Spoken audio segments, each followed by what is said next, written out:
नमस्कार दोस्तों, स्वागत है आपका आज के मुख्य समाचार में, जिसमें सबसे पहली और बड़ी खबर में आपको बताएंगे कि एमएलए का टिकट देने के नाम पर ठग लिए 2,55,00,000 रुपए। बीजेपी के 3 नेताओं पर हुआ एफआईआर। दूसरी खबर में जिक्र होगा कि असत्य, अन्याय और अत्याचार की हार तय है। सोनिया गांधी, राहुल गांधी और खड़गे का दशहरे पर मैसेज। तीसरी खबर में आपको बताएंगे कि सचिन पायलट बन सकते हैं मुख्यमंत्री। राजस्थान चुनाव में टोंक के लोगों ने जताई आस। खबर में आगे जिक्र होगा कि आरक्षण आंदोलन की तैयारियों में जुटे मराठा संगठन 25 अक्टूबर से दोबारा शुरू होगा आमरण अनशन। और इसी के साथ खबर में आगे बताएंगे कि 750 रुपए में देंगे एलपीजी सिलेंडर, 15 लाख का होगा हेल्थ इंश्योरेंस। कांग्रेस ने कर दिया मिजोरम में ये बड़ा वादा। दोस्तों, इसी प्रकार की 25 बड़ी खबरें आपके लिए लेके आए हैं। लेकिन उससे पहले अगर आपको भी ऐसा लगता है कि 2024 में बनेगी इंडिया की सरकार, तो वीडियो को कीजिए लाइक और चैनल को सब्सक्राइब करके बेल आइकन दबाइए और कमेंट में लिखिए जय हिंद। रुक करते हैं सबसे पहली और बड़ी खबर की तरफ। एमएलए का टिकट देने के नाम पर ठग लिया 2,55,00,000 रुपए। बीजेपी के 3 नेताओं पर एफआईआर हो चुकी है दर्ज। जी हां दोस्तों, कर्नाटक में बीजेपी एक बार फिर चर्चा में है। पुलिस ने बीजेपी के 3 नेताओं पर रुपए ऐंठने के आरोप में केस दर्ज कर लिया है। आरोप है कि तीनों ने राज्य विधानसभा चुनाव के दौरान विजयनगर जिले में पार्टी टिकट का वादा करके एक व्यक्ति से कथित तौर पर 2,55,00,000 रुपए ठग लिए। पुलिस इस पूरे मामले की जांच कर रही है। वहीं दोस्तों, आपको बता दें कि पुलिस ने सेवानिवृत्त इंजीनियर की शिकायत के बाद बीजेपी जिला इकाई के पूर्व अध्यक्ष मोहन कटारिया, स्थानीय नेता और इसी के साथ कई सारे लोगों के खिलाफ मामला दर्ज कर लिया है और कहा है कि हमें शिकायत मिली है कि इन बीजेपी नेताओं ने चुनाव के लिए टिकट देने का झांसा देकर शिव मूर्ति को गुमराह किया और उनसे रुपए ऐंठ लिए। रुक करते हैं ब्रेकिंग न्यूज की तरफ। असत्य, अन्याय और अत्याचार की हार तय। सोनिया गांधी, राहुल गांधी और खड़गे का दशहरे पर मैसेज। जी हां दोस्तों, कांग्रेस की नेता प्रियंका गांधी ने मंगलवार को दशहरे के मौके पर देश के लोगों को बधाई दी। उन्होंने सोशल मीडिया प्लेटफॉर्म एक्स पर एक पोस्ट में कहा, असत्य, अन्याय और अत्याचार की हार तय है। लड़ाई लंबी चल सकती है, लेकिन युद्ध का अंत सत्य और अन्याय के पक्ष में ही होगा। विजयदशमी ने हमें यही सर्वोत्तम रास्ता दिखाया है। प्रियंका गांधी ने आगे लिखा कि आइए भगवान राम की साधुता, भद्रता, विनम्रता और महान शौर्य को हम याद करें, उसे धारण करें। आप सबको विजयदशमी की बधाई। उत्सव के साथ साथ ये संकल्प का भी दिन है। वहीं दोस्तों, आपको बता दें कि इससे पहले कांग्रेस से सांसद और प्रियंका गांधी के भाई राहुल गांधी ने भी लोगों को विजयदशमी की बधाई दी। उन्होंने एक्स पर लिखा कि अच्छाई की बुराई पर जीत के महापर्व विजयदशमी की सभी को हार्दिक शुभकामनाएं। असत्य और अहंकार का नशा हो, सत्य और मानवता का सभी के जीवन में वास हो। शुभ दशहरा। इसी के साथ कांग्रेस के राष्ट्रीय अध्यक्ष मल्लिकार्जुन खड़गे ने भी विजयदशमी के मौके पर पूरे देश को बधाई दी और उन्होंने एक्स पर लिखा कि असत्य पर सत्य, बुराई पर अच्छाई एवं अन्याय पर न्याय की विजय के प्रतीक विजयदशमी के पावन पर्व पर समस्त देशवासियों को हार्दिक शुभकामनाएं। इस महापर्व पर अहंकार और बुराइयों का अंत कर हमें सामाजिक सद्भाव, सौहार्द एवं भाईचारे को बढ़ावा देने का संकल्प लेना चाहिए। रुक करते हैं ब्रेकिंग न्यूज की तरफ। राजस्थान चुनाव से बड़ी खबर, सचिन पायलट बन सकते हैं राजस्थान के मुख्यमंत्री। टोंक के लोगों ने जताई आस। जी दोस्तों, यहाँ पर राजनीति में निचले स्तर से अपना सफर शुरू करने के बाद पहली बड़ी इच्छा विधायकी का टिकट पाने की होती है। शहर के 10 विधानसभा इलाकों की बात करें तो यहाँ विधायकी के लिए अपने पैर जमा पाना पूरी पंक्ति के नेताओं के लिए अभी आसान नहीं है। दोस्तों, आपको बता दें कि अगर कांग्रेस आगामी 3 दिसंबर को राजस्थान विधानसभा चुनाव जीतती है तो टोंक अपने वर्तमान विधायक और उम्मीदवार सचिन पायलट को मुख्यमंत्री बनता हुआ देख रही है। स्थानीय लोगों का कहना है कि सचिन पायलट का समय आ गया है। इस दौरान वो ये बताना भी नहीं भूलते हैं कि 2018 में टोंक से सचिन पायलट की जीत का अंतर मुख्यमंत्री अशोक गहलोत की सीट जोधपुर के सरदारपुरा से ज़्यादा था। क्या सचिन पायलट अपने और मुख्यमंत्री की कुर्सी के बीच की दूरी को पाट सकते हैं जो उनसे दूर हो गई है? राजस्थान में कांग्रेस की राजनीति के सबसे अच्छा वर्णन वाली विडंबना यह है कि टोंक से विधायक के रूप में सचिन पायलट का शोपीस प्रोजेक्ट बनास नदी पर शहर को गहलोत गांव से जोड़ने के लिए 3.5 किलोमीटर लंबा पुल बनाया जा रहा है। दोस्तों, आपको बता दें कि यहाँ पर प्रियंका गांधी भी पहुंच चुकी हैं। राजस्थान में राहुल गांधी भी लगातार दौरे कर रहे हैं और इसी के साथ भारत जोड़ो यात्रा का भी असर यहाँ पर देखने को मिल रहा है और सचिन पायलट मुख्यमंत्री बन सकते हैं, ऐसा टोंक के लोगों का कहना है। आपको क्या कुछ लगता है, कौन बनेगी मुख्यमंत्री? कमेंट में जरूर बताइए। वीडियो अभी तक लाइक नहीं किया तो लाइक करके समर्थन दर्ज कराइएगा। रुक करते हैं अगली ब्रेकिंग न्यूज की तरफ। आरक्षण आंदोलन की तैयारियों में जुटे मराठा संगठन। 25 अक्टूबर से दोबारा शुरू होगा आमरण अनशन। जी हाँ दोस्तों, आपको बता दें कि महाराष्ट्र में मराठा आरक्षण का मामला राज्य सरकार के लिए बड़ी चुनौती बन गया है। सभी मराठा संगठन सरकार को घेरने की तैयारी कर रहे हैं। मराठा संगठनों ने सरकार को चेतावनी दी है कि सरकार फैसला ले, नहीं तो परिणाम भुगतने के लिए तैयार रहे। दशहरा तक आरक्षण पर फैसला नहीं हुआ तो मराठा आरक्षण मुंबई तक लंबा मार्च निकालने की तैयारी में है। साथ ही 25 अक्टूबर से अनिश्चितकालीन भूख हड़ताल पर जाने की घोषणा की है। राज्य में मराठा आरक्षण की मांग को लेकर पिछले 24 घंटे में 2 युवाओं ने आत्महत्या की है। मराठा संगठनों ने इन आत्महत्याओं के लिए सरकार को जिम्मेदार ठहराते हुए कहा है कि आरक्षण के मुद्दे पर शिंदे सरकार को अब बिना देर किए फैसला लेना होगा। रुक करते हैं अगली ब्रेकिंग न्यूज की तरफ। 750 रुपए में देंगे एलपीजी सिलेंडर, 15 लाख का हेल्थ इंश्योरेंस, कांग्रेस का वादा। जी हाँ दोस्तों, मिजोरम में होने वाले आगामी विधानसभा चुनाव के लिए कांग्रेस ने अपना घोषणा पत्र जारी कर दिया है। इसमें सत्ता में आने पर 750 रुपए पर एलपीजी सिलेंडर, 2000 रुपए प्रति माह की पुरानी पेंशन, 15 लाख रुपए तक स्वास्थ्य बीमा कवरेज और अन्य कल्याणकारी वादे किए गए हैं। मिजोरम कांग्रेस कमेटी के मुख्य प्रवक्ता रोनाल्ड सपा तलाई ने सोमवार को मीडिया को बताया कि कांग्रेस पार्टी राज्य में एक ऐसी सरकार स्थापित करेगी जो कुशल, पारदर्शी और भ्रष्टाचार से मुक्त होगी। कांग्रेस सरकार जमीनी स्तर पर लोकतंत्र को मजबूत करने के लिए ग्राम परिषदों और स्थानीय निकायों को ज़्यादा से ज़्यादा शक्ति, अधिक जिम्मेदारियां और वित्तीय संसाधन देगी। रुक करते हैं अगली ब्रेकिंग न्यूज की तरफ। सचिन पायलट 31 अक्टूबर को करेंगे नामांकन दाखिल। टोंक से दूसरी बार मैदान में है पूर्व डिप्टी सीएम। जी हाँ दोस्तों, आपको बता दें कि पूर्व उप मुख्यमंत्री सचिन पायलट 31 अक्टूबर को नामांकन दाखिल करेंगे।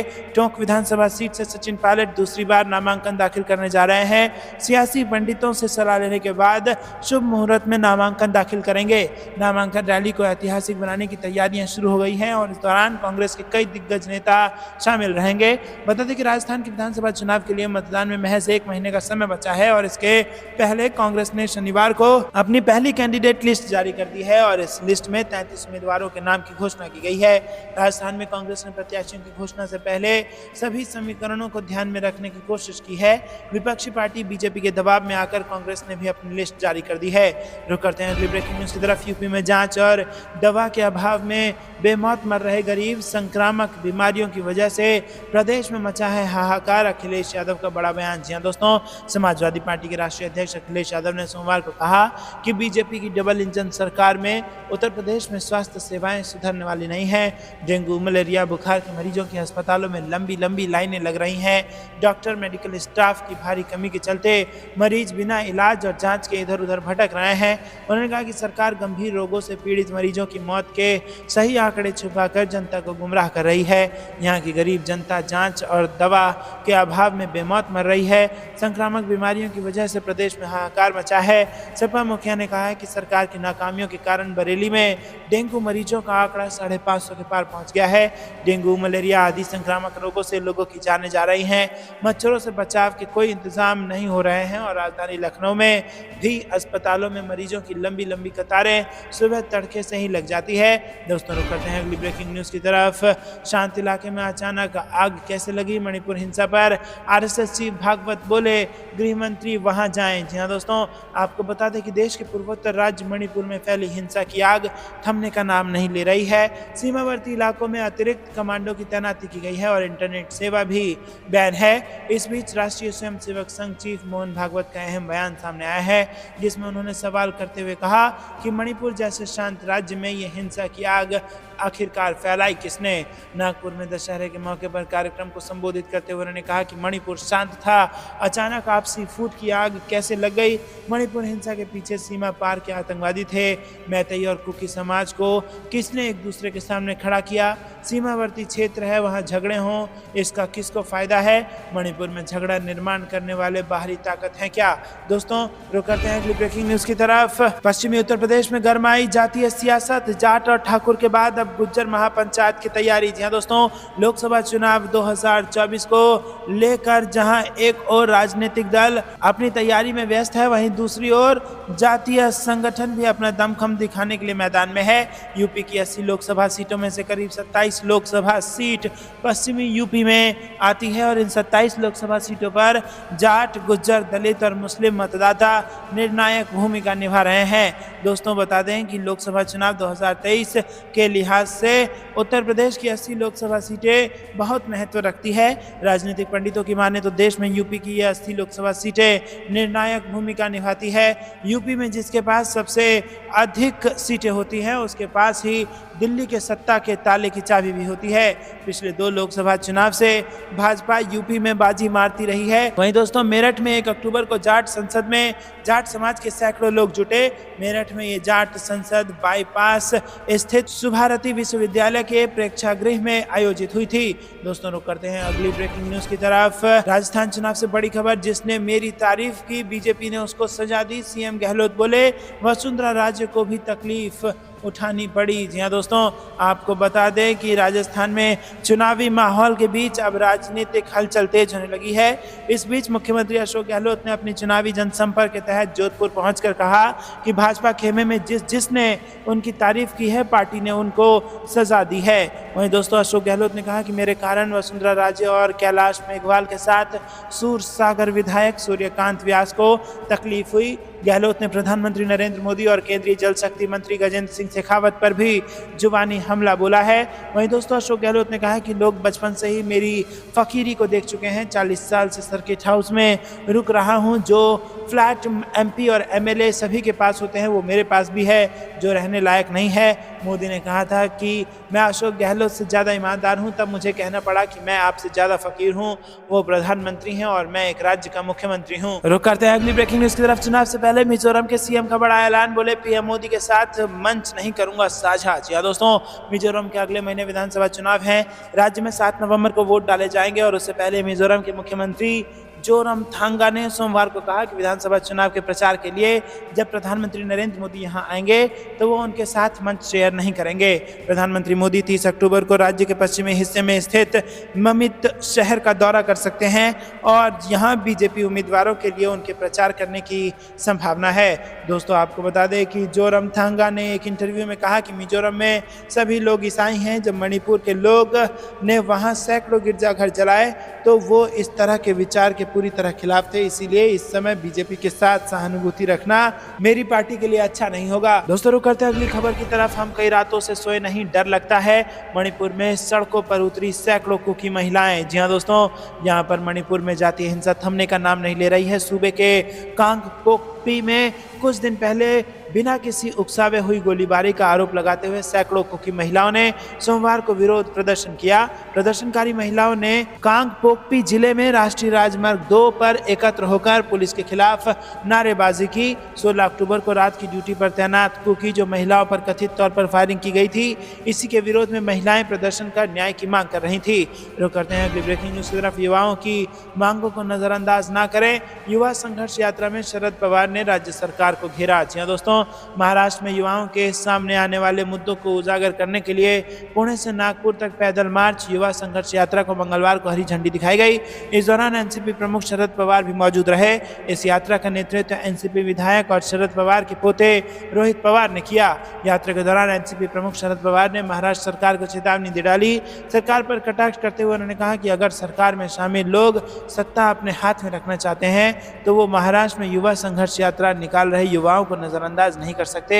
ये मार्च राज्य के युवाओं को प्रोत्साहित करेगा और मुझे यकीन है कि इस युवा संघर्ष यात्रा से परिवर्तन और आपकी मांगों को पूरा करने की प्रक्रिया शुरू हो जाएगी। साथ ही उन्होंने कहा कि युवाओं की मांगों की चार्टर में यह भी शामिल है कि शैक्षणिक संस्था ज्यादा फीस ना लें और बच्चों के माता पिता से ली गई ज्यादा फीस वापस कर दें। यात्रा के दौरान युवाओं को संबोधित करते हुए उन्होंने कहा कि मांगों में स्कूलों और कॉलेजों में शिक्षकों और प्रोफेसरों के रिक्त पदों पर भर्ती प्रक्रिया एमपीएससी के माध्यम से की जानी चाहिए। छत्रपति संभाजीनगर, सोलापुर, कोल्हापुर और अमरावती जैसे शहरों में सूचना प्रौद्योगिकी क्षेत्रों का विकास शामिल है। युवाओं को संबोधित करते हुए एनसीपी प्रमुख शरद पवार ने कहा कि आप इन सभी मांगों को एक साथ जोड़कर मुख्यमंत्री को सौंपे। यदि आप चाहें तो मैं युवाओं द्वारा की गई इन सभी मांगों के लिए एक बैठक बुलाने के लिए भी मुख्यमंत्री से बात करूंगा। रुक करते हैं कि ब्रेकिंग न्यूज की तरफ। गाली देना ठाकुर रमन सिंह और बीजेपी की परंपरा।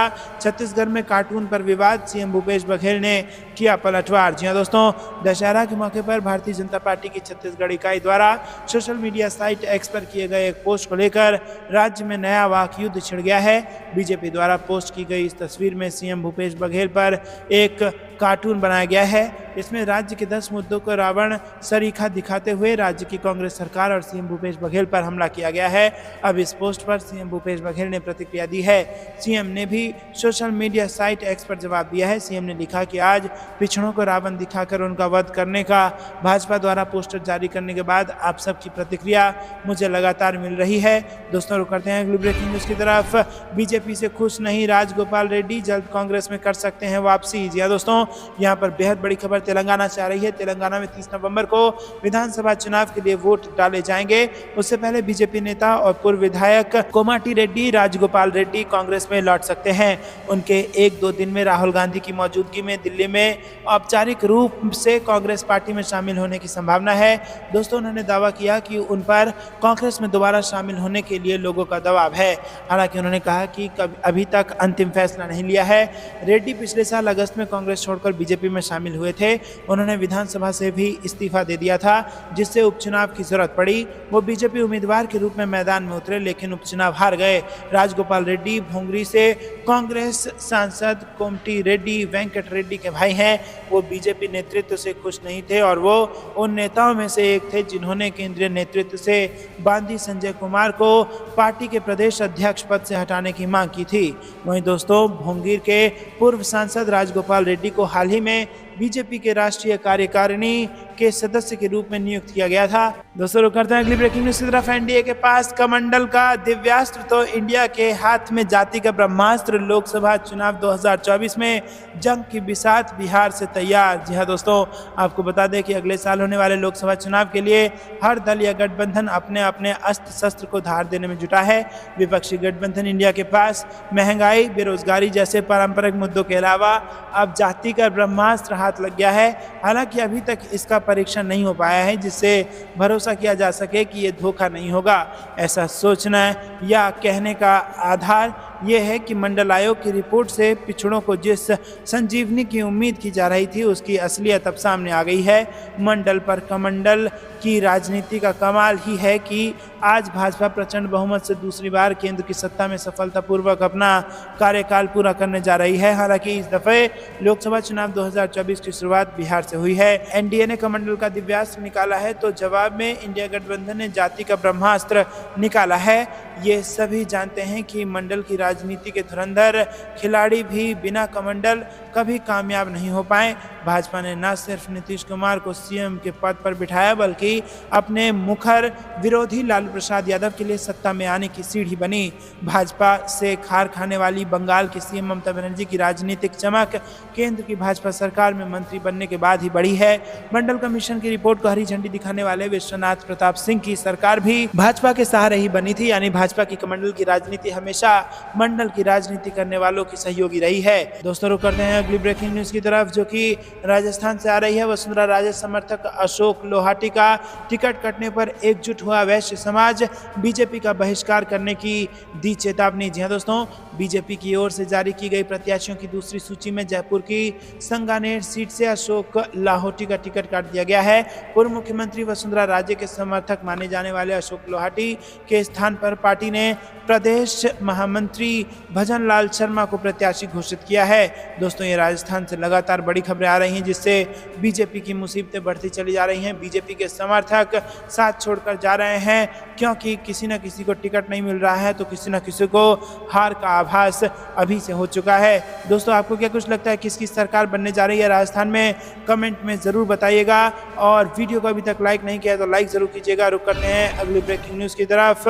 पुतिन को आया हार्ट अटैक, घर में फर्श पर गिरे मिले। जी हाँ दोस्तों, बेहद बड़ी खबर आ रही है। रूस के राष्ट्रपति व्लादिमीर पुतिन के स्वास्थ्य को लेकर कई महीनों से चल रही अटकलों के बाद कथित तौर पर उन्हें दिल का दौरा पड़ा है और इस खबर को टेलीग्राम ग्रुप जनरल SVR ने साझा किया है। इस संगठन का दावा है कि ये रूस में रिटायर खुफिया अधिकारियों और क्रेमलिन के अधिकारियों से जानकारी निकालते हैं। टेलीग्राम ग्रुप की खबर को Brittany news, outlines, the mirror, GB news और द एक्सप्रेस ने छापा है। दोस्तों, खबर के मुताबिक पुतिन को रविवार रात करीब 9:05 पर अपने बेडरूम में फर्श पर खाने पीने की चीज़ों के पास में गिरा हुआ पाया गया और जब उनके सुरक्षा कर्मियों ने शोर और राष्ट्रपति के फर्श से टकराने की आवाज़ सुनी तो वो कमरे में पहुंचे। जनरल एसवीआर टेलीग्राम ग्रुप ने लिखा कि संभव है कि जब राष्ट्रपति पुतिन गिरे तो मेज पर रखे बर्तनों पर हाथ लगा होगा और उसकी शोर सुनकर ही सुरक्षा अधिकारी कमरे में आए।